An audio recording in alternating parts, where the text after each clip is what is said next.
There is a cold that city people have never truly known. Not the inconvenient chill of a morning commute. Not the brief discomfort between the parking lot and the front door. The cold of the Appalachian Mountains in the dead of January was something else entirely. A living force that pressed through the logs of a cabin wall, that crept beneath the floorboards and settled into the bones of every person who dared to sleep there. In the 1800s and well into the early 1900s, thousands of families stretched across those ancient ridges knew that cold, the way they knew hunger, the way they knew silence, the way they knew the sound of wind rolling down a hollow at 3 in the morning when the fire had burned low, and the nearest neighbor was 4 miles away on the other side of a mountain that couldn't be crossed until spring. These were not people who talked about hardship. They simply lived through it. And the remarkable thing, the thing that gets lost when we look back at old photographs of stern faces and rough hands, is that they survived not because they were reckless or desperate, but because they were extraordinarily skilled.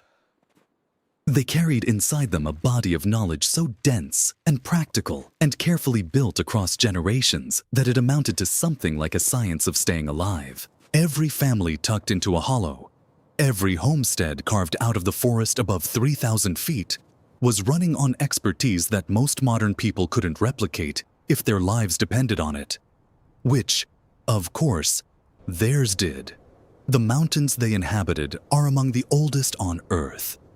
The Appalachian Range predates the Himalayas, predates the Alps, predates almost every dramatic geological feature on the planet. By the time European settlers began moving into the interior valleys in the mid-1700s, these peaks had been worn down by hundreds of millions of years of weather into something that looked almost gentle from a distance. Long blue ridges, forested all the way to the crest, folding into one another like sleeping bodies under a quilt. But up close, they were unforgiving. The terrain fractured into steep hollows and switchback creeks and laurel thickets, so dense a man could walk into them and not come out the same direction he entered. Winters arrived without ceremony and stayed without apology. Snowfall could seal a community off from the outside world for 6 weeks. 8 weeks. Longer. The first skill those families mastered had nothing to do with tools or techniques. It had to do with time. They learned to read the seasons not by calendar, but by the behavior of the world around them. When the woolly bear caterpillar showed a wide brown band across its middle, old-timers said a mild winter was coming. When it was nearly all black, they braced. When the black walnut trees along the creek bottom dropped their hulls early, before the leaves had fully turned, experienced homesteaders read it as a warning and started laying in extra wood. When fog settled into the valleys on August mornings, the saying went that each foggy morning in August meant a snowfall the following winter. Modern meteorologists would debate the accuracy of these observations, but the point was never perfect prediction.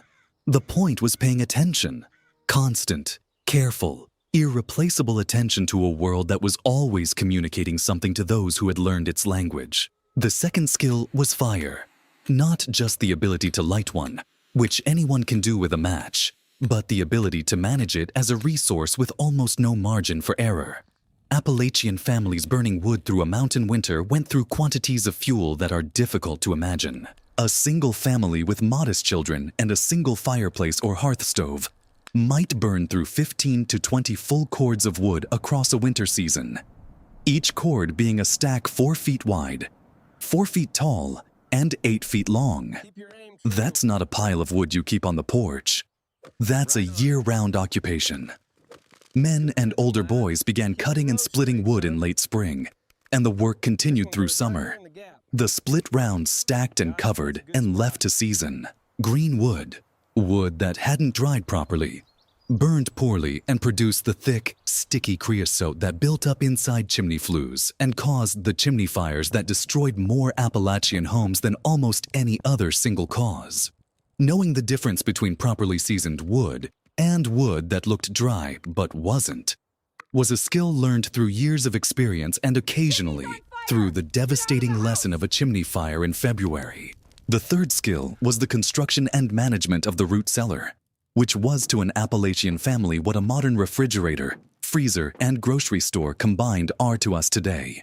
A good root cellar was not simply a hole dug in the ground. It was an engineered environment. The ideal depth was 8 to 12 feet below the surface, where soil temperatures remained between 32 and 45 degrees through both summer and winter, cold enough to retard spoilage, warm enough to keep root vegetables from freezing solid.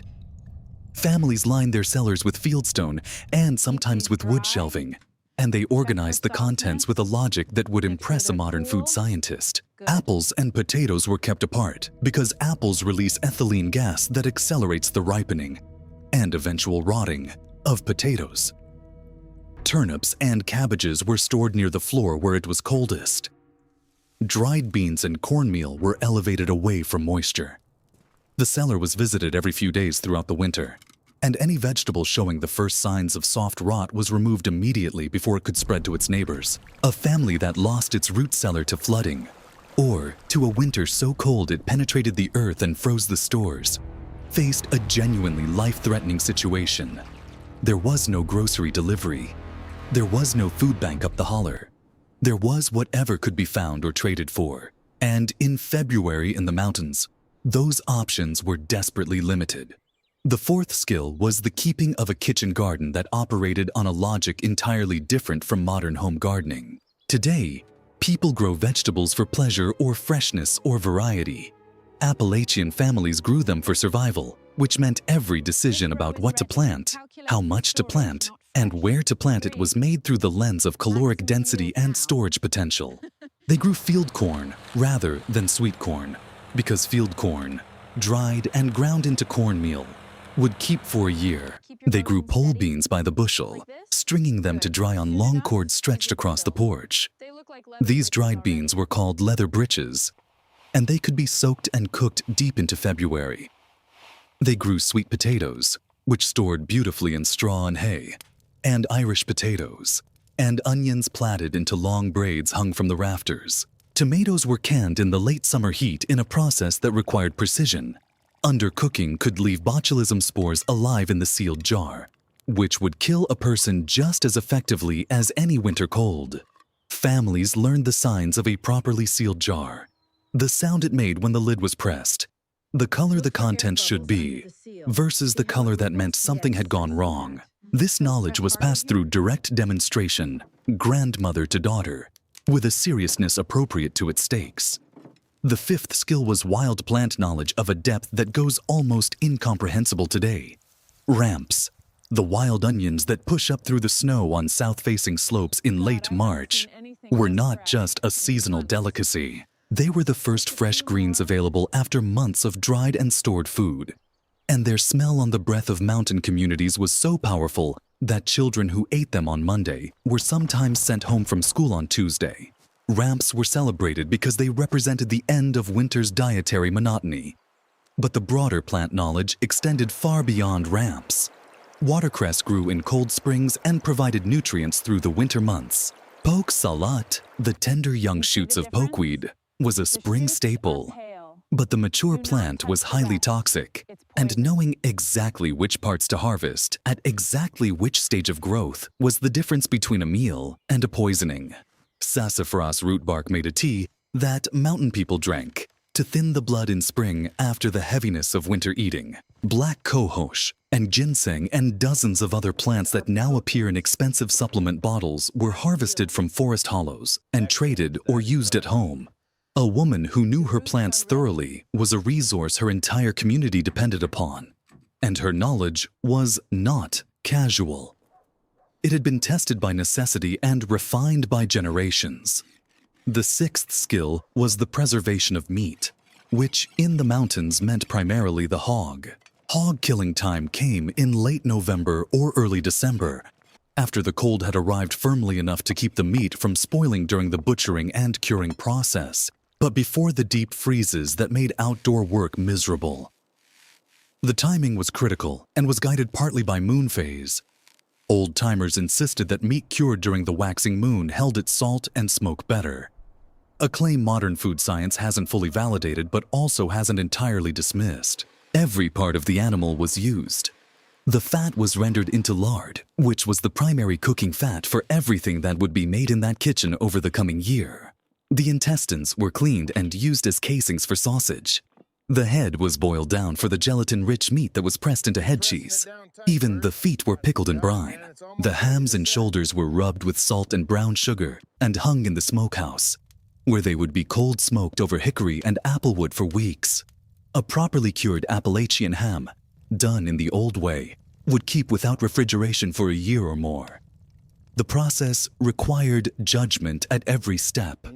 How much salt, how long in the smoke, what the color and texture of the exterior cured meat told you about what was happening inside. Families that rushed the process or misjudged it risked losing their primary protein source for the winter. The seventh skill was water management, which sounds mundane until you consider what it meant in practice. Mountain springs were the lifeblood of homesteads, and the ability to find them, protect them, and root them was a fundamental competence. Experienced homesteaders could read the landscape for signs of subsurface water, certain fern species that grew only in wet ground, the way soil darkened and softened in draws between ridges, the behavior of willow trees leaning toward buried moisture. Once a spring was found and developed, typically by excavating around it and lining the collection basin with flat stones, it needed to be covered to keep surface water and animal contamination out. The wooden spring house built over many mountain springs served double duty. It protected the water source and provided a naturally cold environment, maintained by the constant temperature of the spring water, where crocks of butter and milk and other perishables could be kept through summer heat. In winter, the challenge reversed. Spring boxes and the pipes made from hollowed poplar logs that carried water to the cabin had to be managed so they didn't freeze and burst. This required a daily commitment. Checking the flow, clearing ice that was forming at the outlet, sometimes keeping a slow trickle moving through the night to prevent the line from locking up solid. The eighth skill was weaving and fiber work.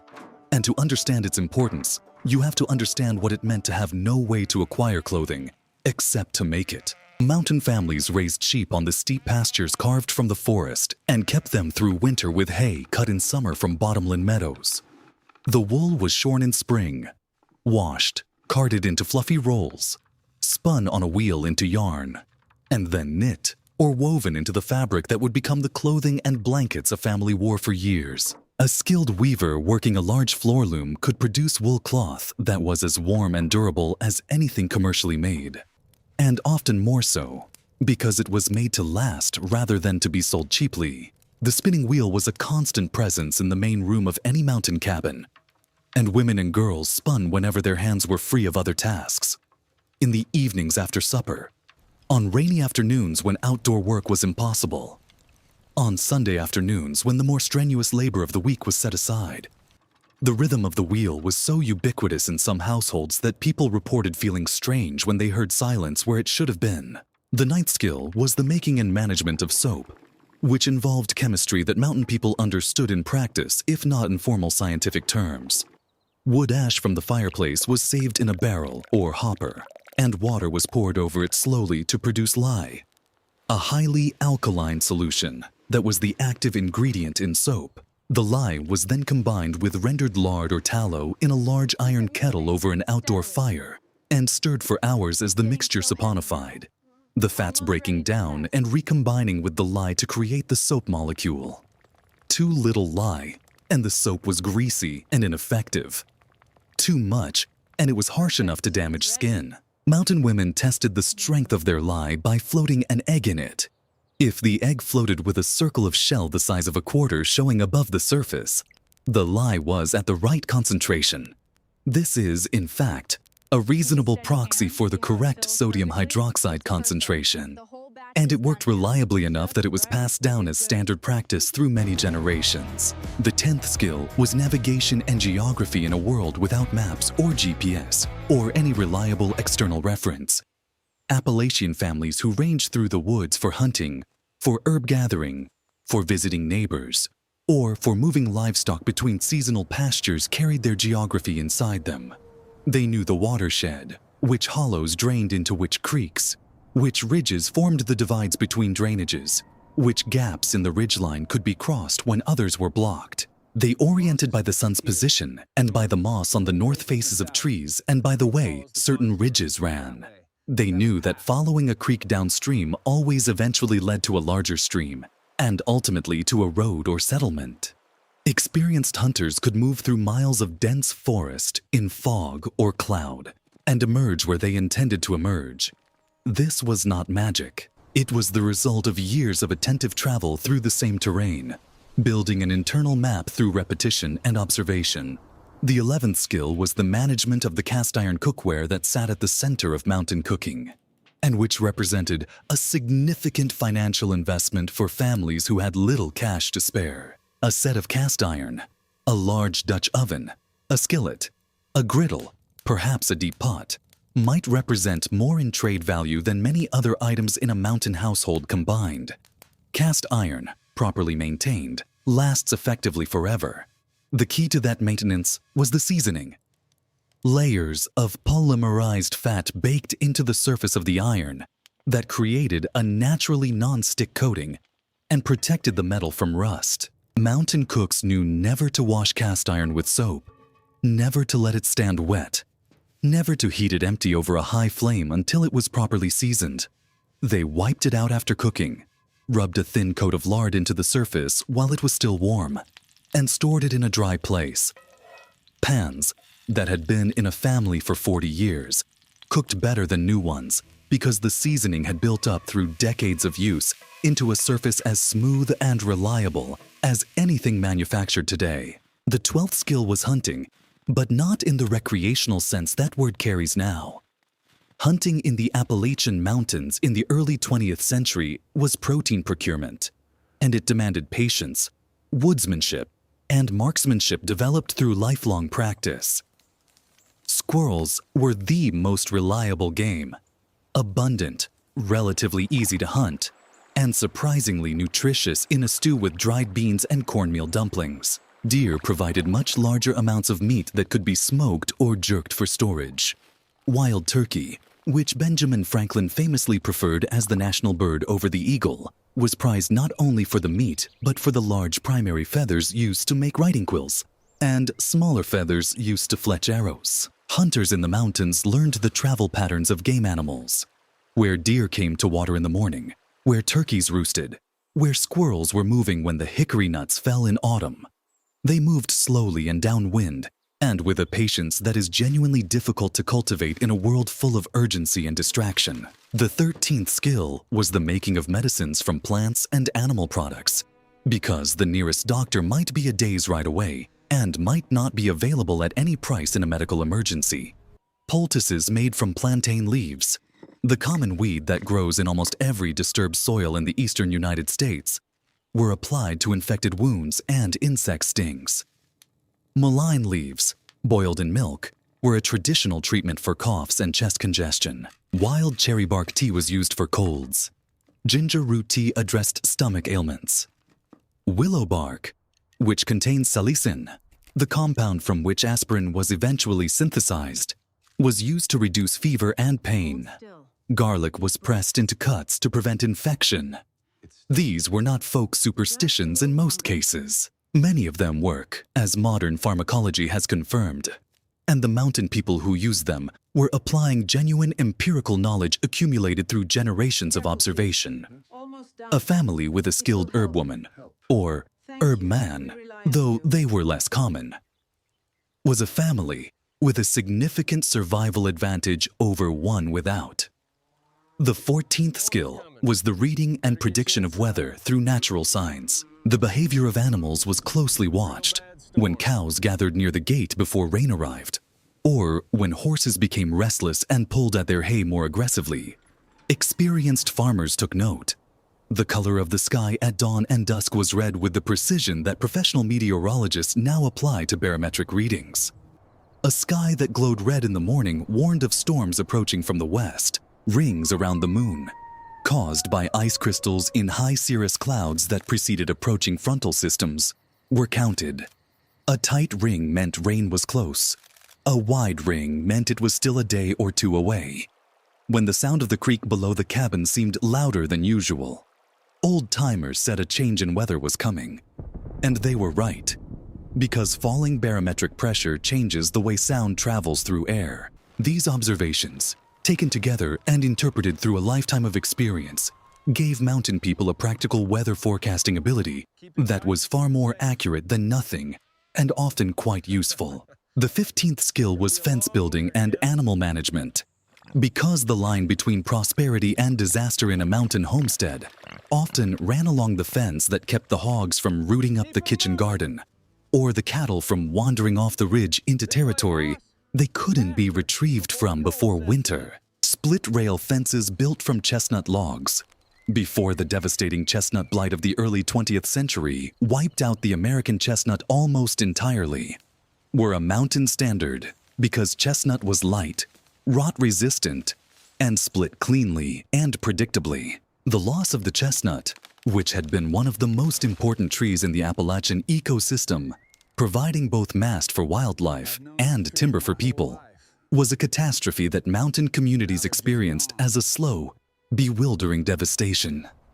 Trees they had known all their lives went from healthy giants to dead standing timber in the space of a few years, and the full implications took decades to become clear. The 16th skill was the making and use of the large cast iron or copper still that produced the corn whiskey that was, in the mountains, simultaneously a medicine, a trade good, and a social institution. Distillation requires an understanding of boiling points and condensation and the management of heat that is essentially applied chemistry. And the best mountain distillers operated with a precision that would surprise people who assumed this was a simple backwoods enterprise. The first liquid to come off a still, the foreshots, contained methanol and other undesirable compounds that had to be discarded. The experienced distiller knew by smell and by the behavior of the flame when you touched it to the distillate whether he was past the foreshots and into the good hearts of the run. Corn whiskey made carefully was safe. Corn whiskey made sloppily could cause blindness or death. And there are historical records of both outcomes in mountain communities, particularly during periods when the pressure to produce and sell was high enough that some distillers cut corners. The 17th skill was the management of bees and the production of honey, which in a world without refined sugar was the primary sweetener and also a remarkable preservative and wound treatment. Mountain beekeeping in the old style used gum hives, hollow sections of black gum or poplar tree, capped at both ends with flat boards, in which swarms of wild bees were installed. The experienced beekeeper read his hives by sound and by the behavior of the bees at the entrance. The low, steady hum of a healthy colony working hard, versus the roaring agitation of a colony that had lost its queen, versus the high-pitched distress sound that meant robber bees from another colony were raiding the stores. Honey was harvested in late summer, and the amount left in the hive had to be carefully calculated.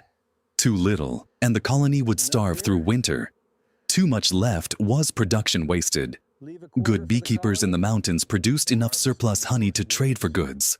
They couldn't produce themselves, and the wax from the combs was used for candles, for waterproofing leather, and for dozens of other household purposes. The 18th skill was the construction and repair of the cabin itself, which in the mountains meant working with green timber cut from the forest immediately uphill of the building site. Log cabin construction required the ability to assess a tree for straightness and diameter, to fell it in a controlled direction, to limb it cleanly, to notch the ends so that courses of logs stacked tightly at the corners, and to calculate the height of the walls, the pitch of the roof, and the size and placement of the openings before the first log was laid. Once the walls were up, the gaps between the logs, the chinking, were filled with a mixture of clay, grass, and sometimes animal hair or lime that had to be maintained and replenished regularly as it settled and cracked over winter freeze-thaw cycles. A cabin that wasn't re-chinked regularly leaked cold air and smoke and became genuinely dangerous to live in. This maintenance fell to whoever was available and motivated, and it was never finished. The 19th skill was the production and use of natural dyes from plants, bark, and minerals to color the cloth and wool that came off the family loom. Black walnut hulls produced a deep, rich brown that was almost impossible to wash out, which was simultaneously the dye's great virtue and its occasional inconvenience.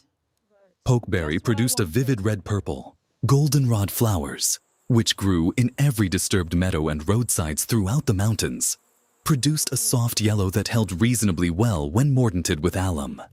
Indigo, which wasn't native to the mountains but was traded in from the lowland south, produced the deep blue of the work clothes and quilts that appear in old photographs of mountain families. The mordanting process, soaking the fiber in a mineral solution before dyeing so the color would bind, required knowledge of which mordants worked, with which dyes and in what proportions. Alum produced bright, clear colors. Iron shifted colors toward gray and green. Copper produced soft greens. The skilled dyer knew her mordants the way a painter knows pigments. The 20th skill was the making of baskets, which were the containers that moved everything in mountain life. Eggs from the henhouse, vegetables from the garden, nuts from the forest floor, dried herbs from the loft.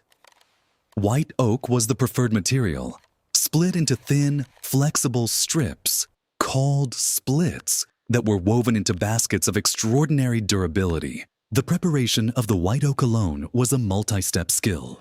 Selecting a young, straight-grained tree, felling it, splitting it with a froe along the grain, and then working the split wood down through progressively thinner strips using a draw knife and a spoke shave until the splits were uniform in thickness and pliable enough to weave without cracking. A master basket maker could vary the weave to produce baskets of different porosity, loosely woven for carrying corn in the field where you wanted the chaff to fall through, tightly woven for carrying water or smaller objects.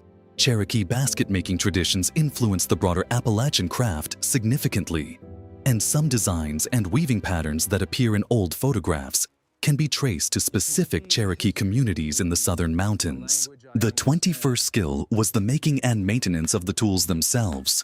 Because in a world where a hardware store was a day's travel away, a tool that broke during planting season was a crisis. Mountain blacksmiths were community resources of enormous importance. Men who could reshape iron, repair plow points, forge new axe bits, and make the hundreds of small metal components that held a working farm together. But even families without a blacksmith of their own learned basic metal working. How to rehaft an axe, how to use a whetstone to restore an edge to a hoe that had dulled against rocks, how to splice a broken wooden handle with a ferrule made from a cut tin can. The wooden components of tools were often made at home from ash, which was prized for handles because it absorbed shock without splitting, or from hickory, which was denser and more durable. Knowing which wood to use for which application, hickory for hammer handles and mauls, ash for hoe and rake handles, white oak for basket splits, black locust for fence posts because it resisted rot better than any other native wood, was part of the baseline knowledge every competent homesteader carried. The 22nd skill was the management of milk and its products, because a cow or a goat on a mountain homestead was not just an animal. It was a daily source of protein and fat that, properly managed, could make a significant difference in whether a family had enough nutrition through the winter. Mountain women who managed dairy operations, and it was almost invariably women, understood the bacterial ecology of raw milk before anyone had named the science. They knew that milk had to be cooled quickly after milking to prevent souring, that the crocks and cloths used for straining had to be scalded in boiling water, that a cow stressed by cold or poor feed would give less and different milk.